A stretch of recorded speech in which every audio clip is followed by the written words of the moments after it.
S'il vous plaît. N'y touchez pas. La voix de l'agent de police me parvenait à peine. Je ne pouvais pas arrêter de fixer. Des morceaux de fibre de carbone noire étaient éparpillés sur le parking comme des os brisés. Une roue avait roulé près de 30 pieds avant de heurter le trottoir. L'écran de contrôle scintillait encore. Puis il s'est complètement éteint. Un ambulancier a doucement posé une couverture sur mes épaules. Je sais ce que signifiait cette chaise. Je l'ai regardée. Non, vous ne savez pas. Ce n'était pas juste un fauteuil roulant. C'était mon appartement, mon épicerie, mon bureau, ma liberté. Il ne savait pas quoi dire. Moi non plus. Derrière nous, plus de 100 invités à l'anniversaire se tenaient figés à l'extérieur du restaurant. Personne n'était rentré à l'intérieur. Personne ne voulait plus de gâteau. Personne ne regardait même les décorations. Tout le monde fixait une seule personne, mon jeune frère, Ryan Collins. Il s'appuyait nonchalamment contre son pick-up, les bras croisés sur la poitrine. Comme s'il avait simplement reculé dans un chariot de course. Un agent s'est approché de lui. « Monsieur. Pouvez-vous expliquer ce qui s'est passé ?» Ryan a ri. C'était son anniversaire. J'ai pensé qu'elle arrêterait enfin de prétendre qu'elle pouvait tout faire seule. Quelques personnes ont eu le souffle coupé. D'autres se sont contentées de fixer. L'agent avait l'air confus.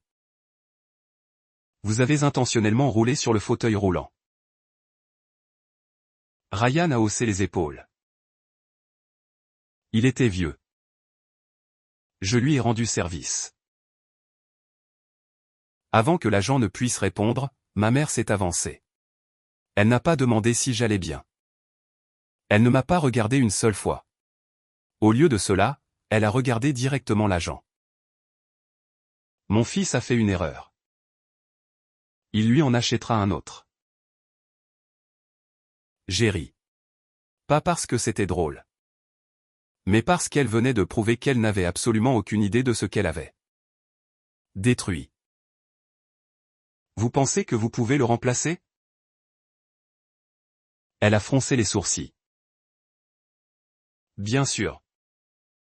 C'est un fauteuil roulant. J'ai lentement secoué la tête. Non. Il a fallu 18 mois pour le construire. Il était conçu sur mesure pour ma colonne vertébrale. J'ai été mesuré pour mes épaules, mes hanches, mes lésions nerveuses. Il n'y en a pas un autre qui attend dans un magasin. La foule est devenue encore plus silencieuse. Maman a levé les yeux au ciel.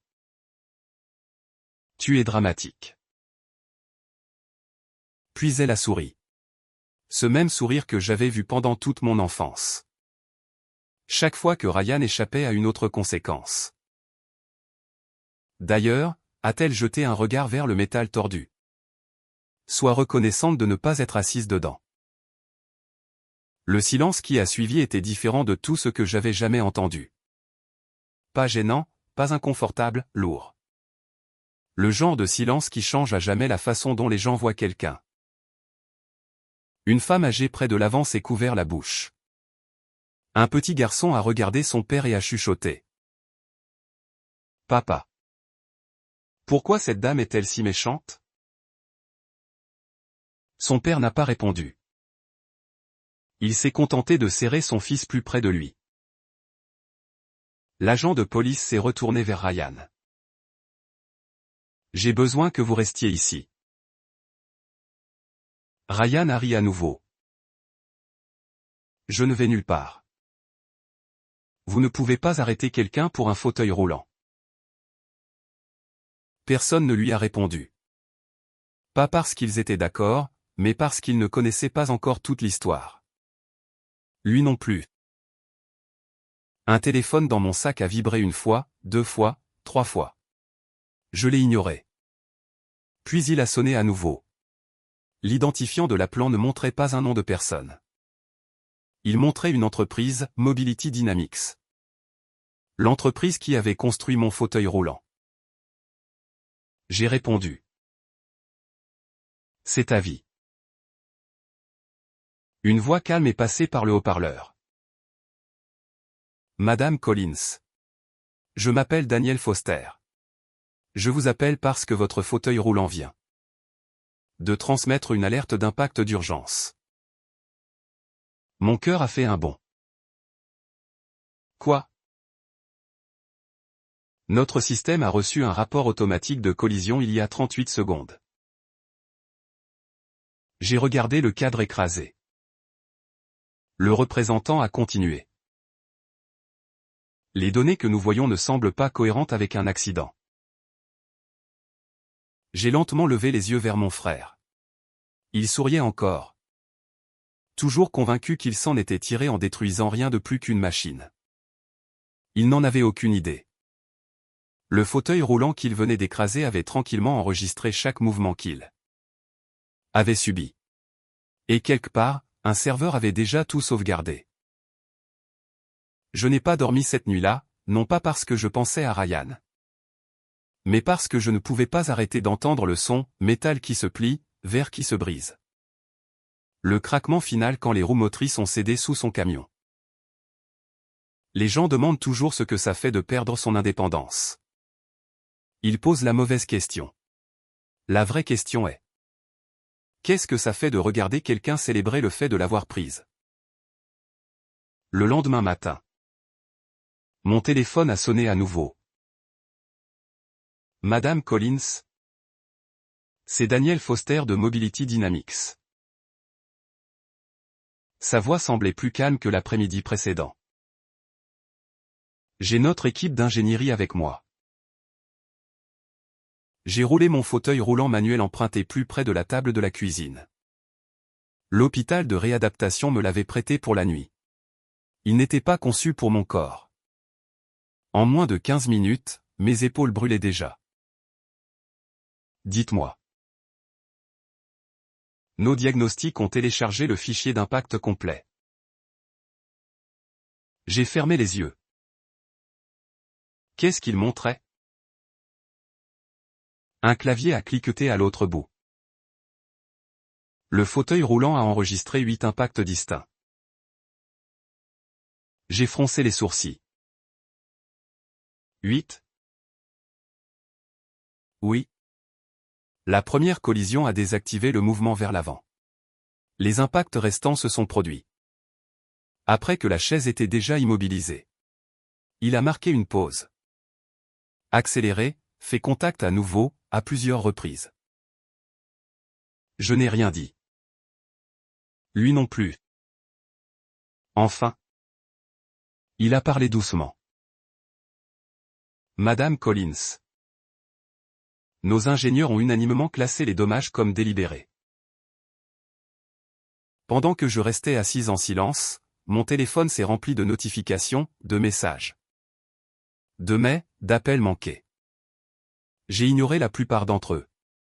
Puis une vidéo a attiré mon attention. Ma cousine Emma me l'avait envoyée.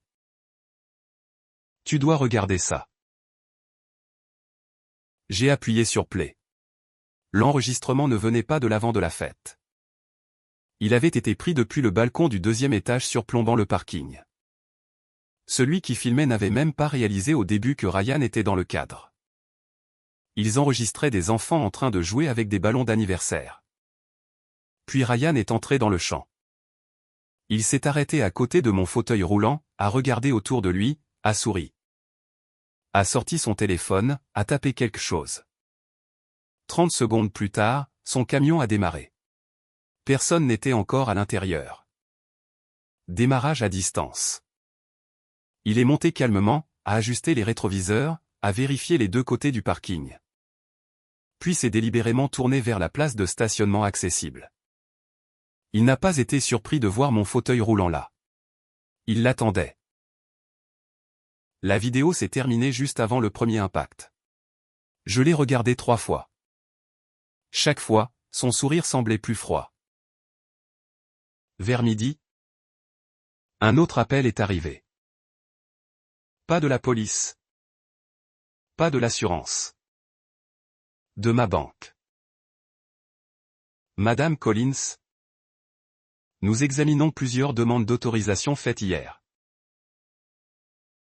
Je n'ai rien demandé. C'est pourquoi nous vous appelons. Mon estomac s'est serré. Quel genre de demande? Il y a eu une tentative en ligne de transférer des fonds depuis votre compte d'équipement adapté. J'ai figé. Compte d'équipement adapté. Le compte d'épargne où j'avais passé 4 ans à mettre de l'argent de côté pour l'entretien du fauteuil roulant et les réparations futures.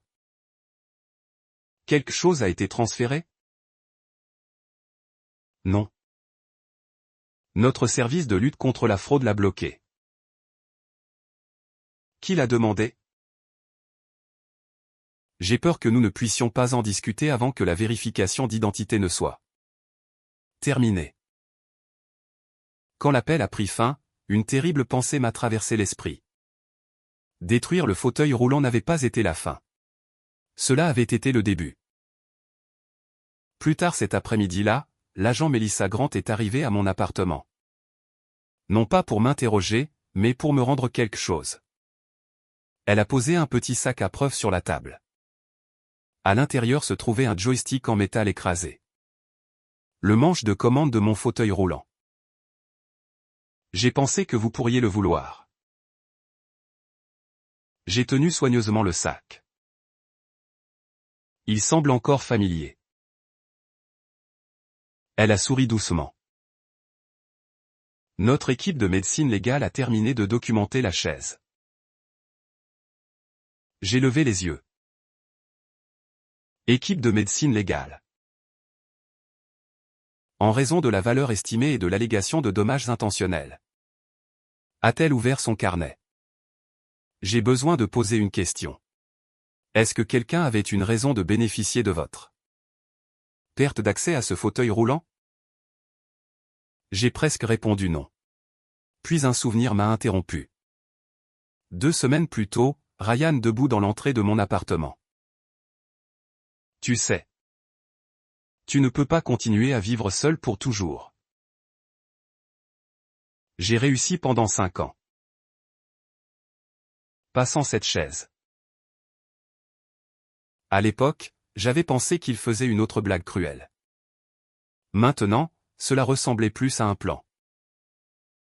Ce soir-là, j'ai ouvert une boîte de rangement remplie de vieux documents, de dossiers médicaux, d'approbation d'assurance, de factures de réparation, de registres de remplacement de batterie.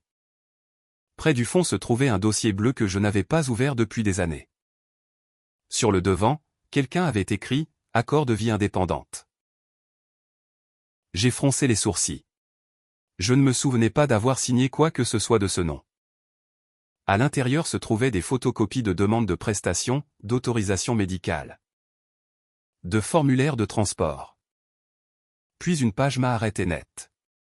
Elle listait Ryan Collins comme mon représentant financier principal. Ma signature apparaissait en bas. Sauf que ce n'était pas la mienne. Je connaissais ma propre écriture. Quelqu'un l'avait mal imitée. J'ai immédiatement vérifié une autre page, puis 3 autres signatures. Aucune ne m'appartenait. Ma respiration est devenue superficielle.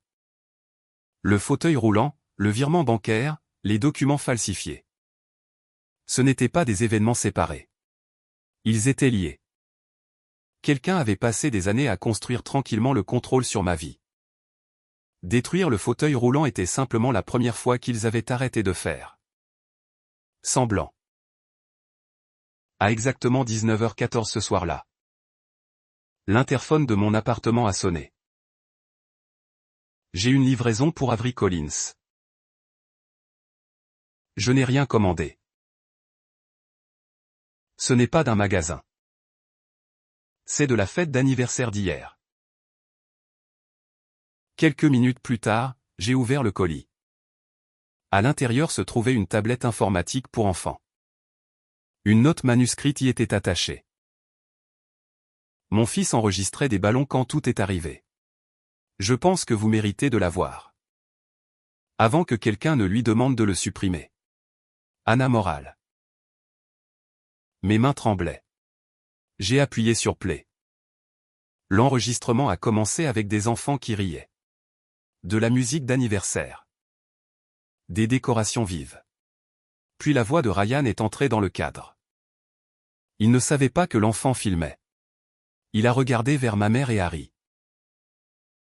Regarde ça. Elle a souri. Essaie juste de ne pas rater.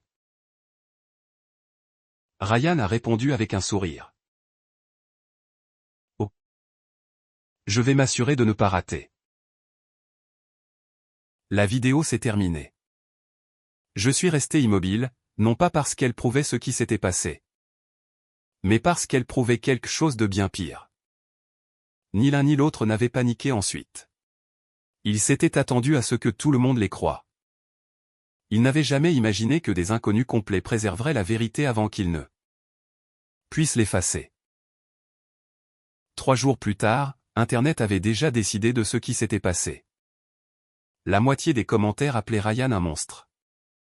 L'autre moitié insistait sur le fait que c'était un accident. J'ai ignoré chacun d'eux parce que la vérité n'avait pas besoin d'opinion. Elle avait seulement besoin de temps. Le jeudi matin. Daniel Foster a appelé à nouveau. Cette fois. Il semblait excité. Madame Collins. Notre département d'ingénierie a terminé la reconstruction. Quelle reconstruction? La chaise. J'ai froncé les sourcils. Elle est détruite. La chaise l'est. Les données ne le sont pas. Il a expliqué que chaque événement à fort impact créait un journal seconde par seconde. Sortie du moteur, rotation des roues, direction du déplacement, charge de la batterie. Lecture du gyroscope, capteur de pression, contrainte du cadre, des milliers de petites mesures. Ensemble, ils racontaient une histoire qu'aucun témoin ne pouvait changer. Nous avons créé une reconstruction tridimensionnelle. Et il a marqué une pause. Le véhicule a accéléré. S'est arrêté. A reculé. A accéléré à nouveau 6 fois séparément. J'ai fermé les yeux. Donc, ce n'était pas de la rage au volant. Non. C'était méthodique. Puis est venue la phrase qui a tout changé. Le système a également détecté que votre chaise était stationnaire avec ses verrous de stationnement engagés. J'ai froncé les sourcils. Qu'est-ce que cela signifie? Cela signifie que votre fauteuil roulant n'aurait absolument pas pu rouler dans son camion. Le silence entre nous a duré plusieurs secondes. Enfin, il a ajouté. Notre entreprise a déjà préservé les fichiers. Nous ne les diffuserons que si une demande légale est faite. Pour la première fois depuis mon anniversaire, j'ai ressenti quelque chose d'inattendu. Pas de l'espoir, de la certitude. Cet après-midi-là, mon appartement est devenu étrangement animé, non pas avec des journalistes, mais avec des gens ordinaires. Madame Alvarez d'en bas a frappé en premier. J'ai cuit trop de muffins. Elle a souri maladroitement. J'ai pensé que vous pourriez peut-être m'aider à les manger. Ni l'une ni l'autre n'a mentionné le fauteuil roulant. Elle n'en avait pas besoin. 1 heure plus tard, mon facteur a laissé une carte manuscrite. Puis mon pharmacien a livré mes médicaments personnellement au lieu de me demander d'attendre une autre semaine. Vers le soir, 3 voisins ont proposé des trajets pour la thérapie physique. Des gens à qui j'avais à peine parlé pendant des années sont tranquillement entrés dans l'espace que ma propre famille avait abandonné. Cela m'a rappelé quelque chose que mon conseiller en réadaptation avait dit un jour. La dépendance n'est pas une faiblesse. Être forcé de dépendre de personnes qui aiment vous contrôler, ça l'est. J'ai enfin compris la différence. Tard le vendredi matin, l'agent Melissa Grant est revenue. Elle n'était pas seule. Un enquêteur de l'assurance l'accompagnait. Il s'appelait Marcus Hill. Il a étalé plusieurs photographies sur ma table de salle à manger. Reconnaissez-vous celle-ci? C'était des photos de mon fauteuil roulant, pas de mon anniversaire, mais de 2 ans plus tôt. Lors d'une inspection de routine, j'ai hoché la tête. Entretien annuel. Exactement. Il a pointé vers un petit module noir monté sous le siège. Savez-vous ce que c'est? L'enregistreur de contrôle adapté. Il a souri. La plupart des gens ne le savent pas. Il existe à cause d'un procès d'assurance impliquant de fausses réclamations de dommages il y a plusieurs années. Je me souviens avoir lu à ce sujet. Depuis, chaque chaise sur mesure stocke la télémétrie des collisions. Il s'est adossé. Ce qui signifie que personne ne peut prétendre que les dommages se sont produits différemment d'eux. Ce qui s'est réellement passé. Je n'ai pas pu m'empêcher de sourire. Ryan avait passé toute sa vie à croire que la technologie ne l'aidait que lui. Cette fois, elle m'aidait. Avant que Marcus ne parte. Il a posé une dernière question. Est-ce que quelqu'un dans votre famille a déjà géré vos paiements d'invalidité? J'ai répondu sans réfléchir. Mon frère avait l'habitude de récupérer les documents. Quel genre de documents? Renouvellement d'assurance. Demande d'équipement. Remboursement de transport. Il a regardé l'agent Grant. Puis a demandé doucement. Avez-vous personnellement rempli ces formulaires? Je pensais l'avoir fait. Que voulez-vous dire? J'ai signé ce que maman me disait de signer. Quand? Habituellement pendant les rendez-vous à l'hôpital. Il a lentement ouvert un autre dossier. À l'intérieur se trouvaient des photocopies, des dizaines, renouvellement de prestations.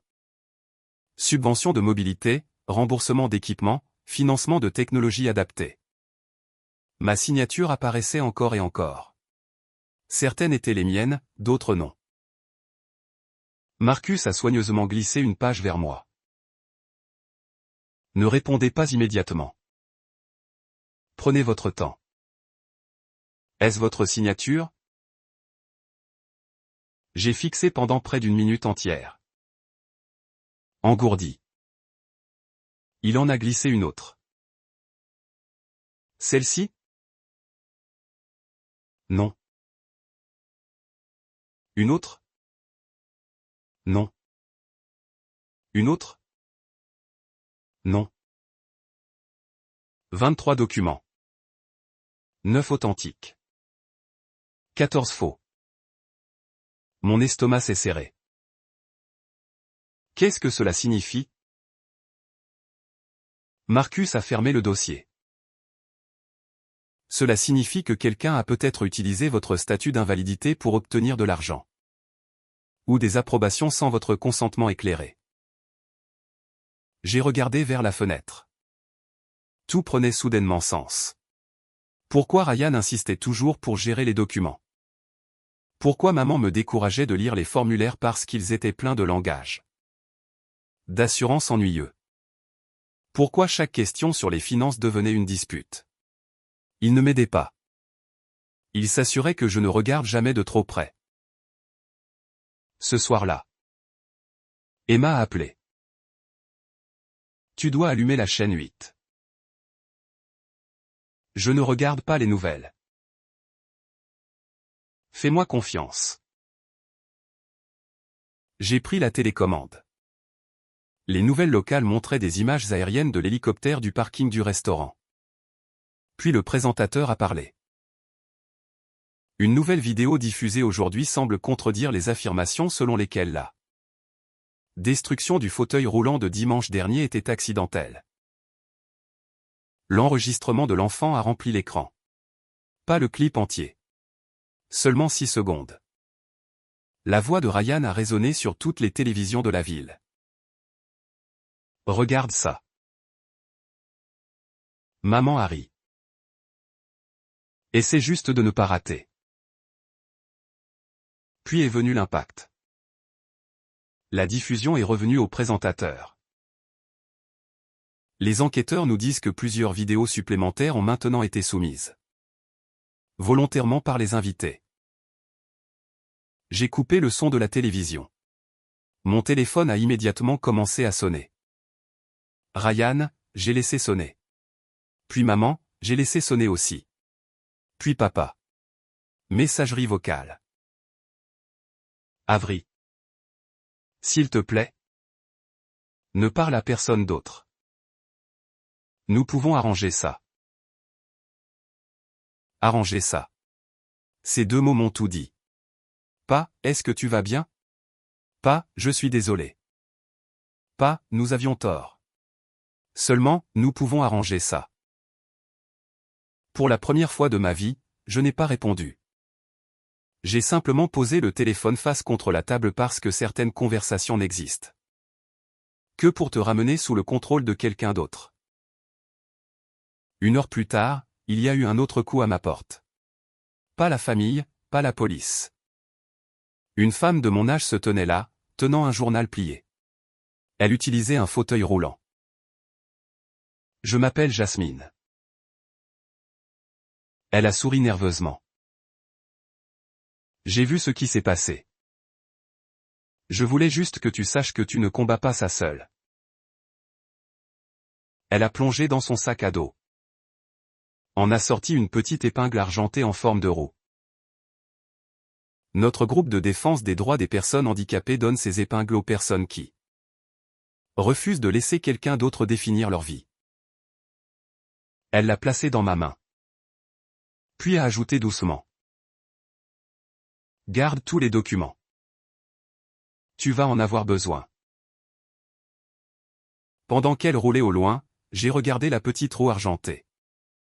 Quelque chose en moi a changé.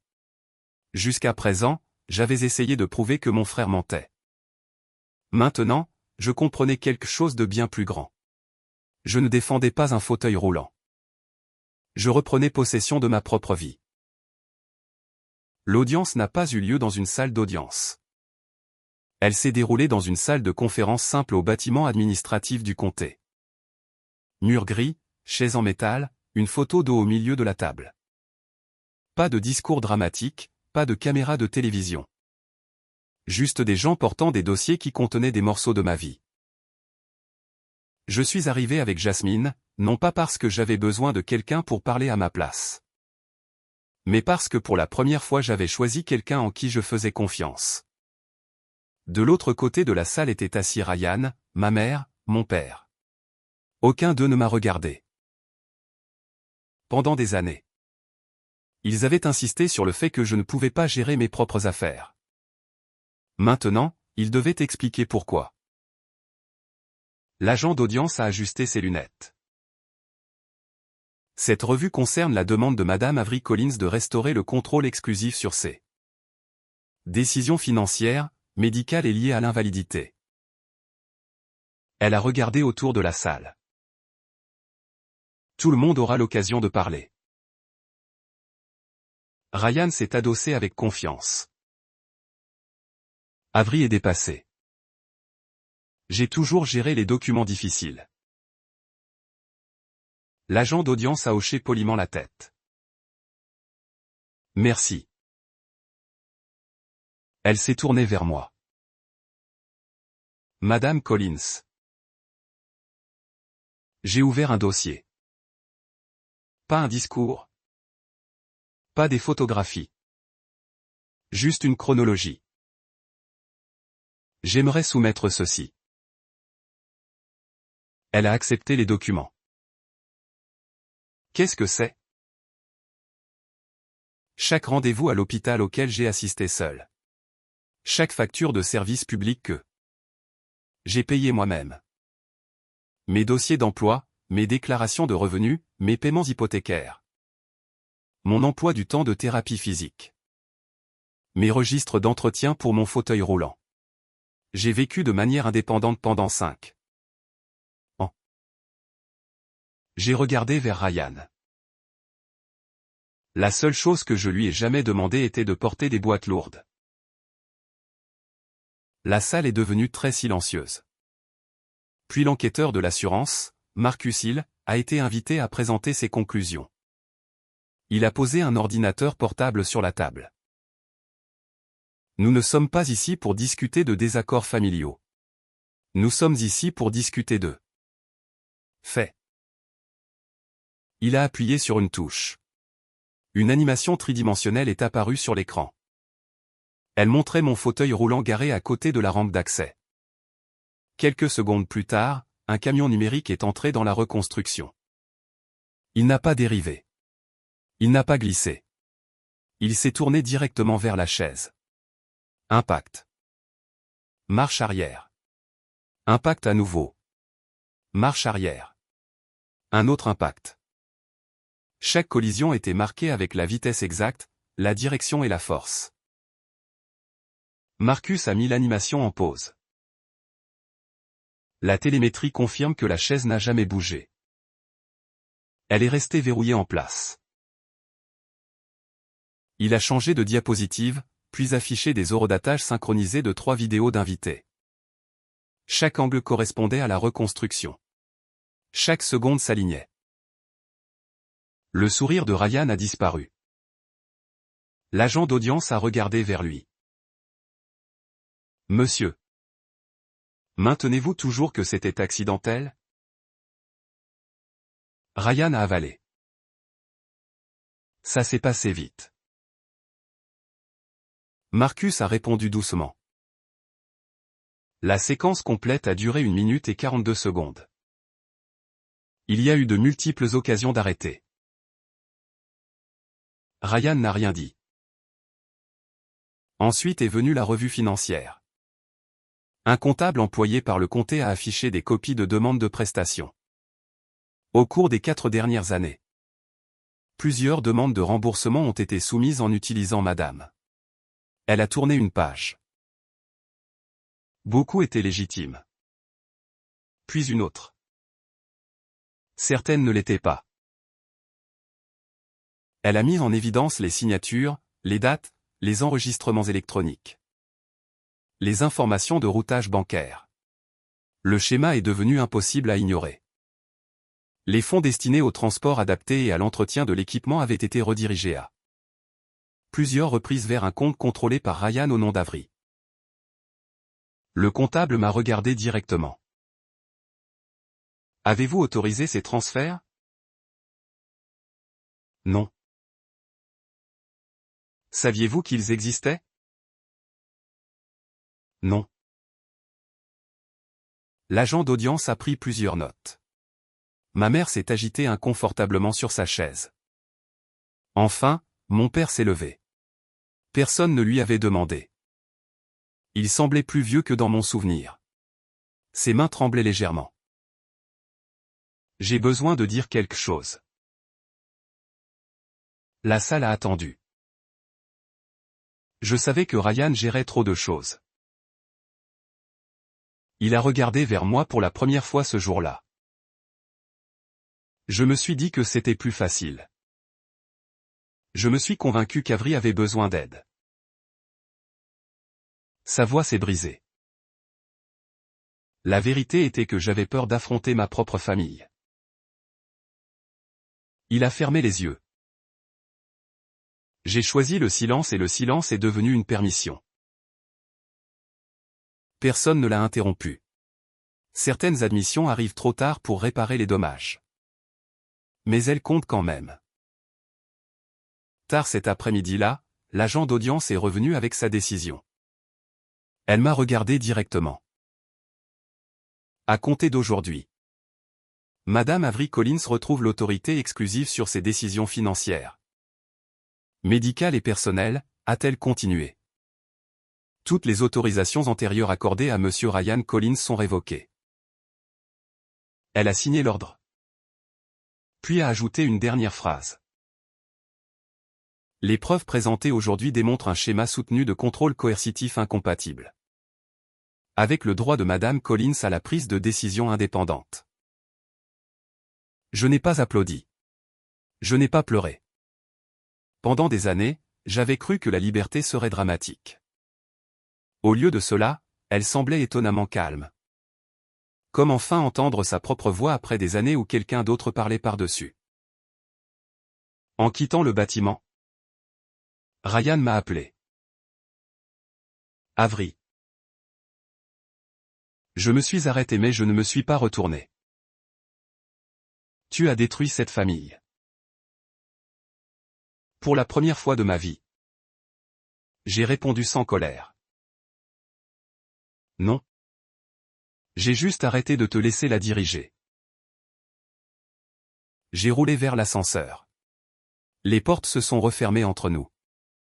Et pour la première fois depuis l'accident qui a changé ma vie. La direction dans laquelle j'allais m'appartenait entièrement. 34 jours plus tard, mon appartement semblait étrangement vide.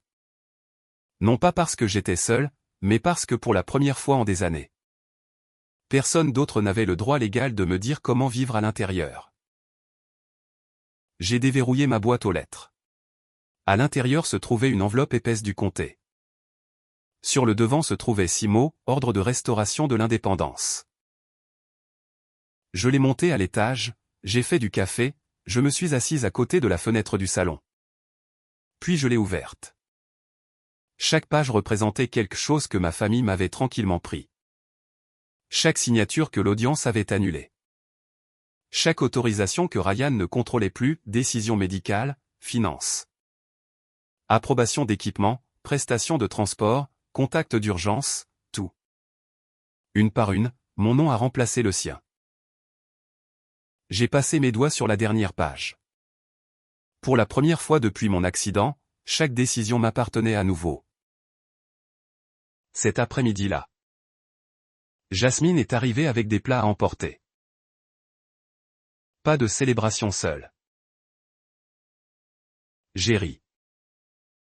Je n'en avais pas l'intention. Elle a posé 2 sacs en papier sur le comptoir de la cuisine. Quoi? La plupart des gens pensent que la vengeance est bruyante. Elle m'a tendu un soda. Ce n'est pas le cas. Elle ressemble habituellement à de la paperasse. Nous avons ri toutes les deux. Elle n'avait pas tort. La plus grande victoire de ma vie n'était pas de voir Ryan perdre. C'était de signer mon propre nom sans personne debout par-dessus mon épaule. Au cours des semaines suivantes, tout ce que ma famille avait construit a commencé à s'effondrer. Non pas parce que je les ai poursuivis, mais parce que chaque agence a commencé à comparer les dossiers. L'assurance a terminé son examen en premier. Les paiements liés à l'équipement adapté ne correspondaient pas aux factures de réparation. Les remboursements de transport avaient été demandés pour des rendez-vous auxquels je n'avais jamais assisté. Des réclamations d'entretien avaient été soumises pendant que mon fauteuil roulant était dans l'atelier du fabricant. Chaque incohérence menait les enquêteurs à une autre, puis à une autre. Les dossiers s'ouvraient pratiquement d'eux-mêmes. Ryan a appelé 14 fois. Je n'ai répondu à aucune. Maman a laissé 8 messages vocaux. Chaque message sonnait pareil. Tout ça n'est qu'un malentendu. Nous sommes une famille. Nous pouvons arranger ça. Il ne comprenait toujours pas. Le problème n'était pas le fauteuil roulant. Ce n'était pas l'argent. C'était les années à croire qu'il possédait ma vie. 1 mois plus tard, j'ai reçu un autre appel de Marcus Hill. J'ai pensé que vous aimeriez savoir. Quoi? Le tribunal civil a approuvé votre pétition. Quelle pétition? L'ordre de remboursement. J'avais presque oublié. Quand mon avocat a suggéré de la déposer, j'ai hésité. Je ne veux pas de vengeance. Elle a souri. Ce n'est pas de la vengeance. C'est une restauration. Maintenant, Marcus a expliqué ce que le juge avait ordonné. Ryan serait personnellement responsable de la valeur du fauteuil roulant détruit et de l'équipement. Adapté connexe. Non pas parce qu'il était cher, mais parce qu'il avait été intentionnellement détruit. L'assurance couvrait une partie du remplacement. Le solde restant devenait sa responsabilité. Pour la première fois, le fardeau financier appartenait à la personne qui l'avait créé, pas à celle qui y avait survécu. 3 mois après mon anniversaire, j'ai été invité à visiter l'usine de Mobility Dynamics. Daniel Foster m'a rencontré à l'entrée. J'ai quelqu'un qui veut vous rencontrer. Il m'a présenté à des ingénieurs, des techniciens, des concepteurs. Des gens dont les noms je n'avais vus que dans des emails au fil des ans. Un ingénieur a souri. Votre chaise nous a appris quelque chose. J'ai eu l'air confuse. Que voulez-vous dire? Nous ajoutons une autre fonction d'urgence. Il a pointé vers un prototype. Si une chaise subit des impacts intentionnels répétés, elle préservera automatiquement la télémétrie chiffrée dans plusieurs emplacements sécurisés. J'ai fixé l'écran. Donc personne ne peut l'effacer. Il a souri. Exactement. La salle est devenue silencieuse. Mon fauteuil roulant détruit avait déjà commencé à protéger quelqu'un que je ne rencontrerais jamais. Cela semblait plus grand que toute vengeance que j'aurais pu imaginer. Avant de partir, Daniel m'a arrêté. Nous avons une dernière chose. Les portes de l'atelier se sont lentement ouvertes. À l'intérieur se trouvait mon nouveau fauteuil roulant. Il n'était pas identique. Il était meilleur, plus léger, plus solide, plus silencieux. Le siège avait été moulé sur mesure à partir de nouvelles mesures. Les commandes répondaient encore plus vite que mon ancien fauteuil. Sur l'arrière du cadre, l'équipe d'ingénierie avait gravé 6 petits mots.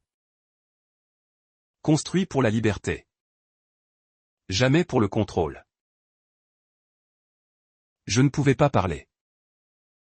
Un technicien a admis doucement. Tout le monde ici a suivi votre histoire. Nous voulions que votre prochain fauteuil représente quelque chose de différent. Pas la survie, la liberté. Pendant que je roulais dehors pour la première fois, la lumière du soleil se reflétait sur le cadre poli. Jasmine a souri à côté de moi. Qu'est-ce que ça fait? J'ai regardé devant. Pas en arrière. Plus léger. Elle a ri. Le fauteuil. J'ai souri. Non. Ma vie. Pendant des années. Ryan avait cru que détruire mon fauteuil roulant me forcerait à revenir sous son contrôle. Au lieu de cela, cela est devenu la première décision qu'il en a retirée de façon permanente. Et ce n'était pas la fin. C'était seulement le début de la justice. Je pensais que la partie la plus difficile était terminée. J'avais tort. La partie la plus difficile n'était pas de prouver ce que ma famille avait fait. C'était de les regarder réaliser qu'ils ne pourraient jamais l'annuler. 9 mois après mon anniversaire, l'audience de condamnation pénale est enfin arrivée. Cette fois, la salle d'audience était pleine. Non pas parce que les journalistes voulaient un titre, mais parce que près de 20 personnes qui avaient assisté à mon anniversaire voulaient être là. L'inconnu qui avait appelé le 911, Emma, Jasmine, Daniel Foster de Mobility Dynamics. Même les parents du petit garçon, dont le fils avait enregistré Ryan en train de rire avant de rouler sur mon fauteuil roulant. Aucun d'eux n'avait été déçu. Ils étaient venus parce qu'ils voulaient que je sache que je n'entrais pas seul dans cette salle. En marchant ou en roulant. Ryan était assis à la table de la défense. Il ne ressemblait en rien à l'homme qui avait souri derrière le volant. Ses vêtements coûteux avaient disparu. Sa confiance avait disparu. Pendant des mois, il avait insisté sur le fait que ce n'était que du bien. Maintenant, le juge l'a corrigé doucement. Non. C'était la destruction délibérée d'équipements médicaux spécialisés essentiels à l'indépendance d'une autre personne. Ces mots ont résonné dans la salle d'audience. Essentiel à l'indépendance d'une autre personne. Enfin, quelqu'un comprenait. La procureure n'a pas fait de discours dramatique. Elle a simplement présenté les preuves dans l'ordre, la reconstruction de télémétrie, la vidéo de l'enfant, les enregistrements des invités, les virements bancaires, les autorisations falsifiées, les dossiers d'assurance, un fait relié naturellement au suivant. Pas de surprise, pas de témoins cachés, juste la vérité qui se construisait elle-même.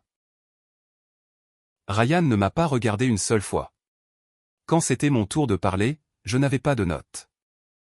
J'ai roulé à l'avant de la salle d'audience, j'ai regardé le juge, puis Ryan. Je ne regrette pas mon fauteuil roulant. Je regrette la vie qu'il me permettait de vivre. J'ai marqué une pause. Tu n'as pas juste écrasé du métal. Tu as essayé de me convaincre que j'aurais toujours besoin de ta permission pour exister. J'ai regardé vers ma mère.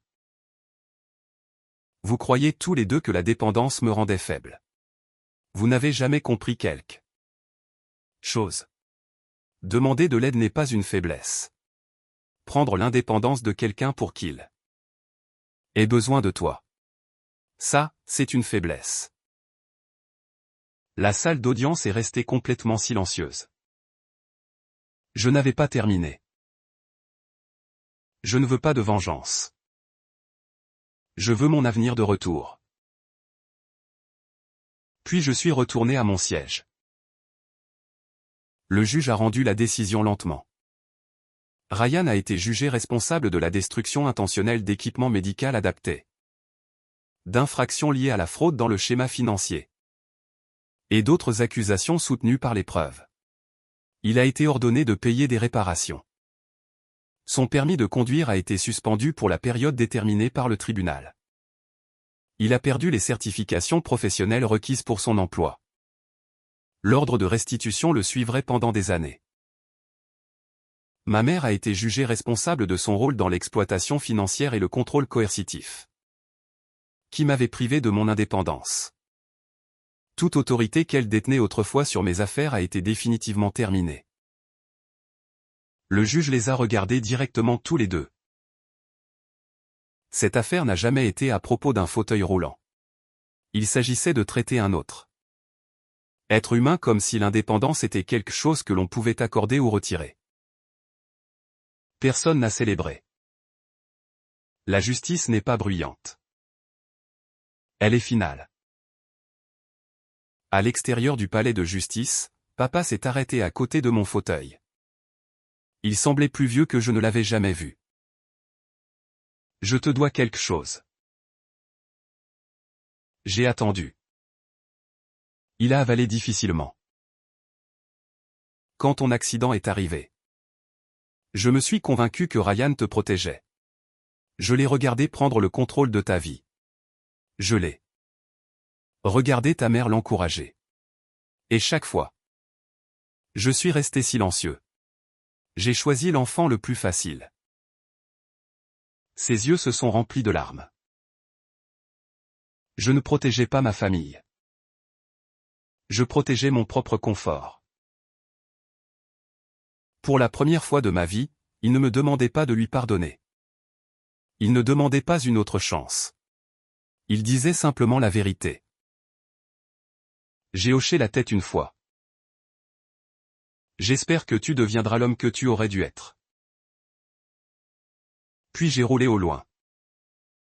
Certaines conversations n'ont pas besoin d'une autre phrase. 6 mois plus tard, j'ai reçu une invitation. Pas de ma famille, du centre de réadaptation. Daniel Foster et Jasmine attendaient tous les deux quand je suis arrivé. À l'extérieur de l'entrée se trouvait quelque chose couvert d'un grand tissu bleu. Des enfants utilisant des fauteuils roulants se sont rassemblés autour. Des parents, des thérapeutes, des médecins. Une petite fille n'arrêtait pas de me sourire. La directrice s'est approchée du microphone. Aujourd'hui, nous ne célébrons pas ce qui a été détruit. Nous célébrons ce qui a refusé de se briser. Elle m'a invité à avancer. Ensemble, Jasmine et moi avons retiré le tissu. En dessous se trouvait le cadre écrasé de mon fauteuil roulant d'origine. Il n'avait pas été réparé. Il avait été transformé. Des artistes avaient soudé le métal tordu en une sculpture ascendante qui ressemblait à des ailes. S'élevant de roues brisées. À sa base reposait une plaque de bronze. Elle disait. Toujours en mouvement vers l'avant. Certaines personnes ont essayé de détruire mon indépendance. Elles ont seulement prouvé à quel point elle était vraiment forte. La foule a applaudi. Pas pour moi. Pour chaque personne à qui on n'avait jamais dit qu'elle était trop brisée pour vivre librement. Puis Daniel a roulé mon nouveau fauteuil à côté de la sculpture. Celui-ci appartient ici aussi. Quoi? Le premier fauteuil représente ce qu'ils ont essayé de prendre. Il a souri. Le second représente ce que personne ne pouvait. Les deux fauteuils roulants se tenaient côte à côte. Un écrasé, un tout neuf. Passé. Futur. Perte. Liberté. J'ai réalisé alors que ma famille avait détruit un objet. Ils avaient échoué à détruire une personne. 3 ans plus tard, mon anniversaire semblait très différent. Pas de salle de banquet, pas de discours, pas de drame familial. Juste des amis rassemblés dans un parc au bord d'un lac. Des enfants chassaient des bulles à travers l'herbe. Jasmine riait avec Emma. Daniel discutait avec un adolescent de la pêche. J'ai souri. Ça, c'était une famille. Puis j'ai senti un léger tapotement contre ma roue. Une petite fille, peut-être 8 ans, a roulé à côté de moi dans un fauteuil roulant violet vif décoré d'autocollants. Elle m'a regardé nerveusement. Ma thérapeute m'a dit qui tu es. Oh. Elle a hoché la tête. J'ai vu ta sculpture. Elle a souri. Je veux être courageuse comme toi. Je l'ai regardé. Puis son fauteuil. Puis à nouveau dans ses yeux. J'ai souri. Tu le es déjà. Elle a souri si largement que j'ai cru que son visage allait exploser. Puis elle a couru vers l'aire de jeu. Son rire a résonné à travers le lac. Je l'ai regardé disparaître dans la foule. Des années plus tôt, mon frère avait ri en écrasant la chose qu'il croyait me donner de la force. Il avait tort. Ma force n'avait jamais été faite d'aluminium, de batterie ou de roues. Elle était faite de chaque décision de continuer à avancer après que quelqu'un ait essayé de m'arrêter. Et c'était la seule chose que personne ne pourrait jamais écraser.